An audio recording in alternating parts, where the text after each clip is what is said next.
Dura nota del gruppo consiliare dice al comune di Agrigento che chiede un commissario ad acta per Agrigento Capitale della Cultura. Sulle vicende di Capitale della Cultura, le riflessioni dell'onorevole Pumia ci sembrano le più lucide e conducenti, affermano.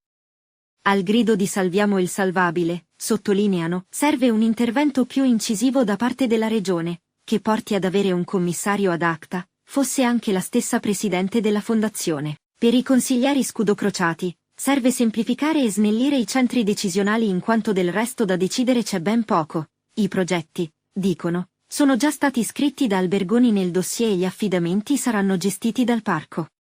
Serve potenziare e riempire di contenuti la comunicazione, già affidata anche questa, e coinvolgere il territorio anche con bandi ad hoc.